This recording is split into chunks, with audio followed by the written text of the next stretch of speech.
Hit it, man. Let's get into it. 1, 2, 3.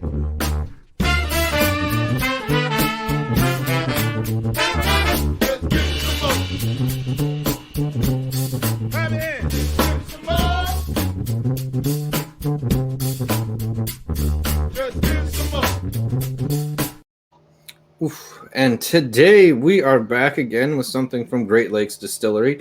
It is their Kinnickinnic whiskey. It is Kinnickinnic is Ojibwe for that which is blended, which kind of makes sense because this is one of the things that they released earlier on, where they used some straight Kentucky bourbon and blended it with their malt and their rye to come up with what's going on inside here. This one that you guys have is batch 76. 43% alcohol, and I think that's a good place to jump in for what it is. But I think everything was blended, distilled, and bottled all there. So they just got the stuff from Kentucky. It has won a World Whiskey Award back in 2013 for Best American Blended. But that was, I get why you don't always put things back up continually because it's expensive to do. But that was a while ago. So let's see what we got in the glass right now. And if I didn't mention it for the stat whores out there, 43% alcohol is what it is. So that is much richer than those I was getting off the last one we did. Yeah. Yeah, compared to the 10-year single malt, this has got I'm getting like a little bit of a coffee tobacco note. Yeah, I get that tobacco, Yeah, but what it is for me, it's like yesterday's mild cigar. After it's been out for a little while, it just has it's just different. It's not like just a strong tobacco note. No, It's like a used tobacco. Almost like what you were saying yesterday, it's like an ashy tobacco. Yeah. Kind of note to it. Definitely I'm getting more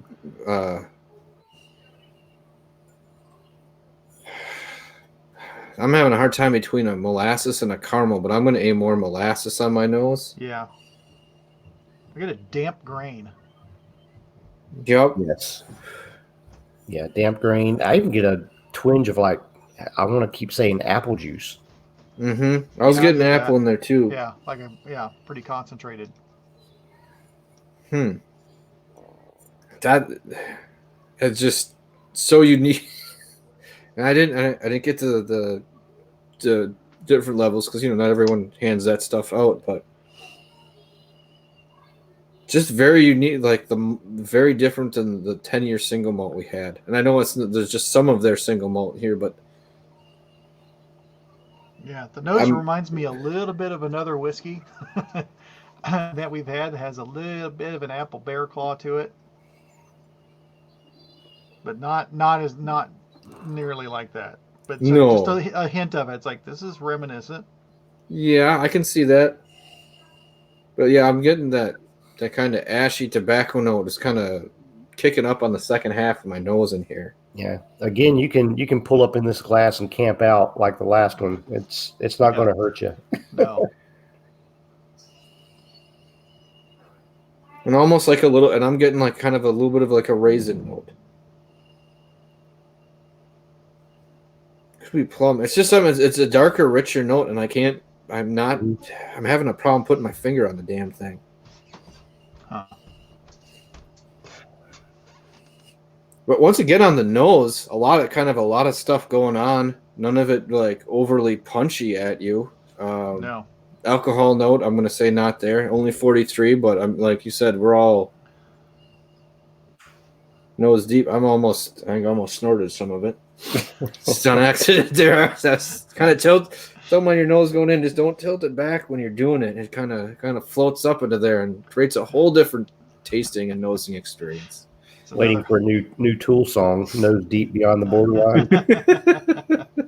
I just want to hear the bass line. Yeah.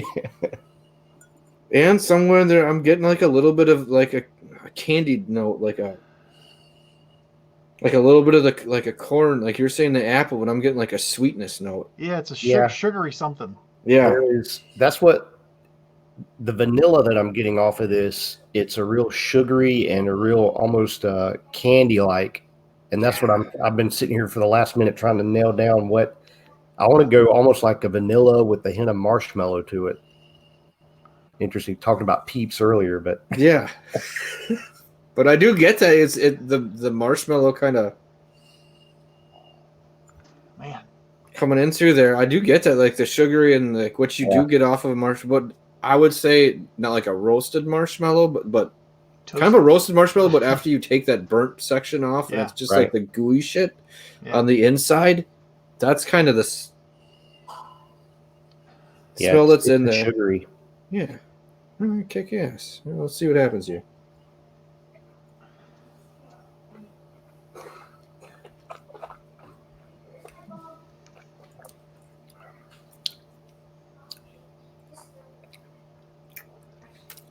The front is different from the end again. Wow, the end has got stuff going on. The end of the finish has some transformations going on in my mind. So you mentioned on the nose that last thing when you said it like the toasted marshmallow. I thought it's a s'more. On the end of the nose, it hit me. It's like power of suggestion. I can see that a bit. I just gotta go back to this is on the palate. Yeah, there's the tobacco carries over a little bit, but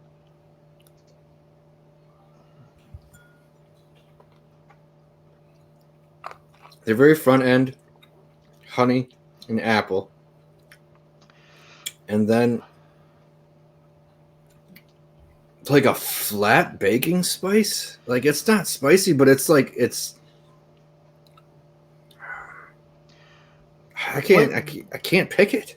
The flavors I'm pulling out of it, it reminds me of having a homemade granola with fresh fruit on it and a little bit of brown sugar. So between the oats and the cereal and the fruit and everything sitting on top of there. But then oak, then you get toasted oak at the end. I'm going, it does this thing where, like you said, you get the apple and the cinnamon, kind of a graham cracker note right up front, and then it takes this dive for me. It's like it takes this dark dive, and what it reminds me of is almost like, I want to say a sherried malt, but like watered down, like really light. The closest thing I think, it reminds me of Highland Park. The way Highland Park, you get this rich sherry note that comes in on Highland Park with the honey and the heather. It's like that, but it's been dialed way down. To like Highland Park would be a 10, you're cranking it down to a 1 or 2, but it's got that darkness to it. Sort of a fruit cocktail medley, kind of. Yeah. And it, like you said, where it dives, it is like I was saying. There's a transition that happens through there where all of a sudden and it's like it's a flavor transition. Mm-hmm. It's not like the flavor falls off. It's like it takes it just takes this. To me, I'm visualizing like it also just takes this dive. Yeah. You go deep into a darker flavor note. And on the darker flavor dive as you're going down, that's where I'm getting a little bit of chocolate and that smoky tobacco note. And it's light. It's like you said, it's like a tobacco note that kind of is, like you said, it's not very strong, but it seems like it's old and a little ashy. And you are getting, son of a bitch. Sorry, I'm having a hard time pegging this one. Like I don't mind it like this. This is like a searcher, man. Like I don't typically will go back a couple times and kind of have it nailed down to like a decent kind of flavor profile and just go back and check. This one I'm having problems nailing a couple flavors that are in there. Like I'm tasting them. I do get like a little bit of like, I thought like let me see. Yeah, I think there's a little bit of smoke and barrel char that comes in on the finish there. That's contributing to that tobacco note. Mm-hmm. And I can't nail down if it's more like a cigar tobacco or a pipe tobacco for me. It's kind of like it's going between the two. Yeah. I get that. And it's weird because on the last like finish and then in your mouth, I'm getting a little bit more of like an alcohol burn coming through on it, and it's making my mouth water more. Like it's trying to be dry, but my mouth is like salivating from it. Yeah. I tried a drop of water. You lose the ride. It just levels off. It just, yeah, it just. I don't want to do this because I have some left, but I'm gonna have to now. There's a little bit of a candied walnut note in there too, I think. Yeah. I could see that. I was gonna at the tail end, like I said, there was another couple notes I was trying to peg off on that finish, like back third finish that I was having a hard time hitting because there's a few things kind of mixed in that little deep dive.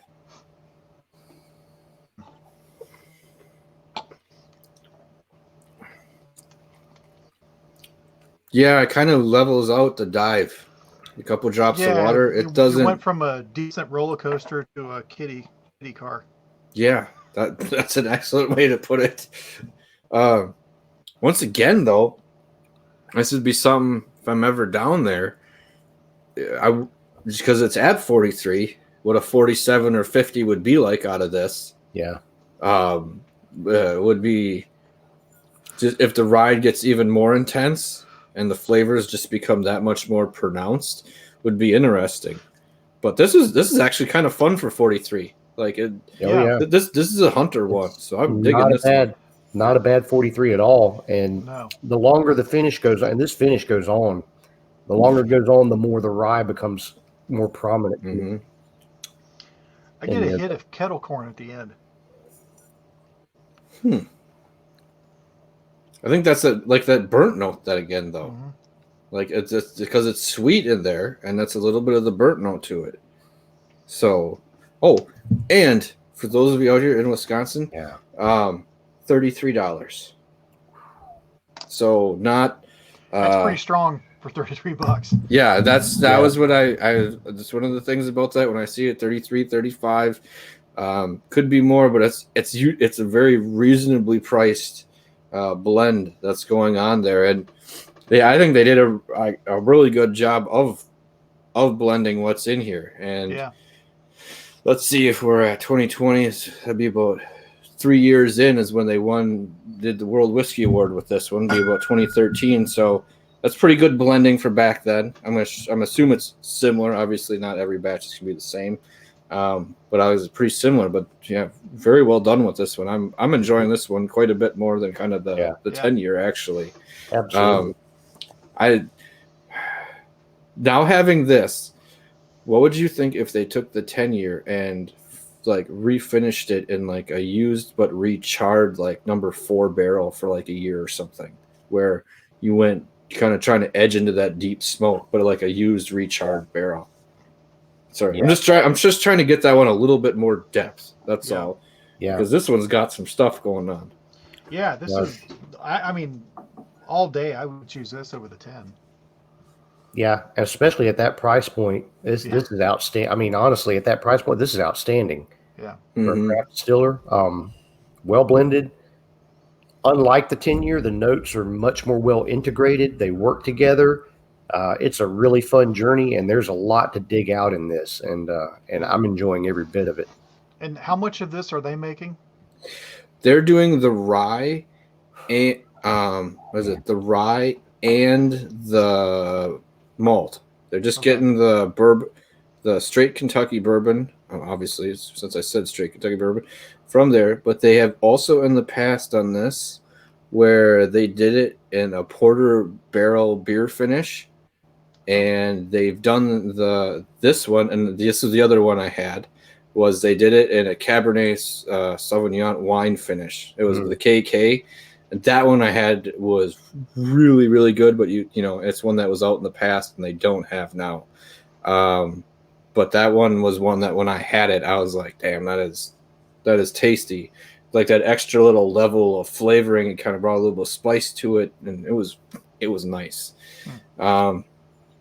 But so yeah, this one, I think we're in agreement. This been price point is pretty damn impressive, especially like we said, price point included into that. Where if you can get a bottle of this, it'd be worth getting a hand on and seeing what you think about it, because there's some nice notes and a little bit of a ride, and you can go back and try to figure it out. This is one where it's almost for me that I would take a notebook to. I don't take a notebook to all of them.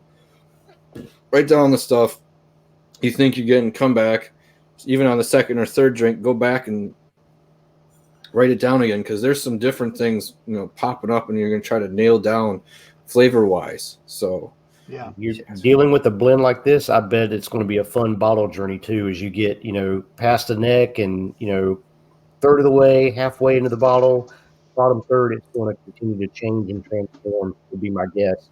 Mm-hmm. Should be a fun journey. Yeah, for that price, I could see this easily be a daily whiskey, but also one you could say, all right, now I want to sit and think for a while.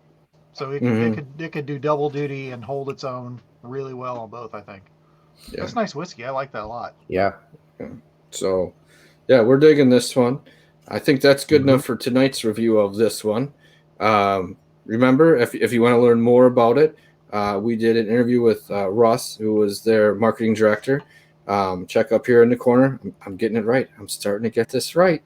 Up over there, and learn a little bit more about the distillery in general, and some of the other stuff that they release, because they do a bourbon, a rye from their Still and Oak series, and I know they have a special rye that they let out once a year, and maybe another one. I forget who it's.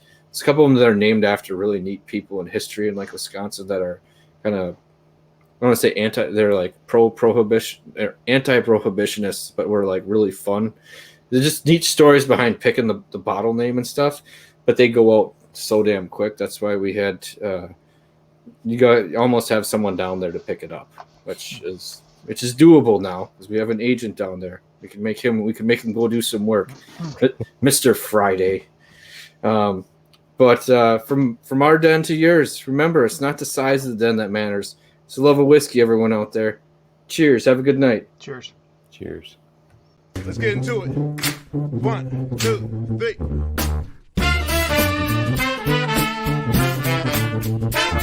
Let's get into the